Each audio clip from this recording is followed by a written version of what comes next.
নমস্কার বন্ধুরা, আমি সুস্মিতা চলে এলাম তোমার সামনে আজকে আবার একটা অন্যরকম ভিডিও নিয়ে। দেখো, বাইরে ভীষণ বৃষ্টি পড়ছে আর ইচ্ছা করছে একটু চটপটি কিছু খেতে। তা কী করবো? বাইরে গেলে তো ভিজেও যাবো, তাই না? তাই জন্য চিন্তা করলাম না, বাড়িতেই বানিয়ে ফেলি। যেহেতু বানাতে পারি তাহলে আর বাইরে বৃষ্টিতে ভেজার তো কোনো লাভ নেই, তাই বাড়িতেই বানিয়ে ফেলার সঙ্গে সঙ্গে যেই না চিন্তা সেমনি দেখো সঙ্গে সঙ্গে আলুগুলোকে এখানে সিদ্ধ করতে বসিয়ে দিয়েছিলাম। ভালো করে কেটে ধুয়ে আর লবণ জলে সিদ্ধ করতে বসিয়ে দিয়েছিলাম। দাঁড়া তোমরা ভিডিওটা পুরো দেখো, স্কিপ না করে পুরোটা কিন্তু দেখো, আশা করি ভালো লাগবে তোমাদের। আর যদি ভালো লাগে একটু লাইক কমেন্ট শেয়ার করে দিও। আর যারা আমার চ্যানেলটা নতুন দেখছো তারা প্লিজ বন্ধুরা সাবস্ক্রাইব করে দিও। আর যদি ফেসবুক পেজ থেকে যদি আমার ভিডিওটা কেউ দেখে থাকো, অবশ্যই বন্ধুরা ফেসবুক পেজটা কিন্তু ফলো করে দিও বন্ধুরা তোমরা। আর প্রচুর সাপোর্ট করো, ভালোবাসা দিও বন্ধুরা।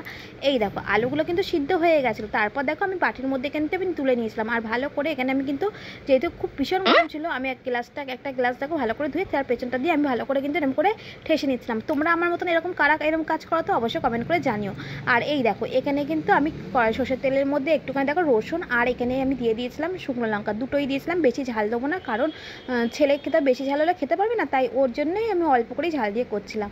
আর এই দেখো এখানে দেখো ভালো করে ভাজার পর আমি এখানে আলুটাকে দেখো প্রথমে লবণ দিয়ে আমি এখানে ঠেসে লঙ্কাটাকে ভালো করে এখানে মেখে দিচ্ছিলাম। আর কিছু কিছু লঙ্কাটা গোটাই রেখেছিলাম, কেন যাতে আমাদের মুখে পরে ওটা একটু লঙ্কা ছাড়াই করছিলাম, তার জন্য ঝাল তো ভালো লাগে তার জন্য।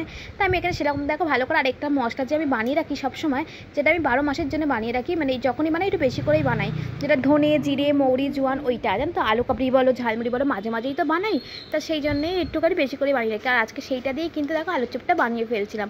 হ্যাঁ, এটাই তো সর্ষের তেলে দিলে হয়তো আলুটা ভালো, সর্ষের তেল দিয়ে ভাজলে আলু মানে অনেকে হয়তো এরকম করে করো, কিন্তু আমি আজকে শর্টকাটই করছিলাম, খুব খেতে ইচ্ছা করছিল তো, আর তাড়াতাড়ি করার চেষ্টাও করছিলাম, কারণ ছেলেও বলছিল খাবে, তাই জন্য আমি আলুটাকেও ঠাসছিলাম, এদিকে দুদিকেই কাজটা তাতেই শর্টকাট হলো। তা ভালো করে মেখে নিয়েছিলাম, নিয়ে তারপর এখানে আমি দেখো এখানে নিয়েছিলাম একটুখানি বেসন, সামান্য একটু অ্যারারুট নিয়েছিলাম, আর নিয়েছিলাম একটু চালের গুঁড়ো দিয়ে ভালো করে ব্যাটারটাকে এনে দেখো হলুদ দিয়েছিলাম, স্বাদ মতো লবণ দিয়েছিলাম, দিয়ে ভালো করে এটা ভেবেছিলাম লঙ্কার গুঁড়ো দেবো, তা ভাবলাম না, এতে আলুতে তো লঙ্কা দিয়েছি, আর এতে দিলে আবার যদি ঝাল লাগে ছেলে, সেই ওর চিন্তা করতে করতেই না একটু এরকম করেই বানালাম। তাই তা দেখো সত্যি এবার ভালো করে ব্যাটারের মধ্যে দিয়ে আমি ভালো করে আলুগুলোকে পুরো হাতের মধ্যে চেপে দিয়েছিলাম, দিয়ে হ্যাঁ। আর এই দেখো এরকম ভালো করে দেখো আমি এখানে দিয়ে দিচ্ছি তেলের মধ্যে, দেখো এখানে তেলের মধ্যে ছেড়ে দিয়েছি, তেলটা গরম হতেই আস্তে করে উল্টাচ্ছি, যদি ভেঙে যায়। তা তোমরা আমার মতন বৃষ্টির দিনে চটপটি খাবার কারা কারা বাড়িতে বানিয়ে খাও তো অবশ্যই কমেন্ট করে জানিও। আর আমার জন্য তো খুব ভালো লাগে যে নিজের মানে কোনো নতুনত্ব খাবার নিজের হাতে বানাই, সেটা খুব ভালো লাগে। আর আমি এরকম বানাই বলে না, আমার ছেলেও কিন্তু খুব পছন্দ করে, জানো তো।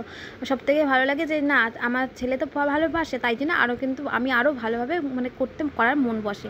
তা দেখো এখানে আলুর চপটা অলরেডি আমার জন্য দুটো নিয়ে নিয়েছি, আর সাথে নিজের হাতে আলুর চপ বানালাম। আর মুড়ি তার সাথে না খেলে হয়, তাই একটু সামান্য বাটি করে মুড়িও নিয়ে নিয়েছি। তো তোমাদের ভিডিওটা কেমন লাগলো অবশ্যই কিন্তু জানিও বন্ধুরা। তো আজকের ভিডিওটা এখানে শেষ করছি, দেখা হবে নেক্সট ভিডিওতে। সবাই খুব ভালো থাকবেন, সুস্থ থাকবেন, আজকের মতো টাটা।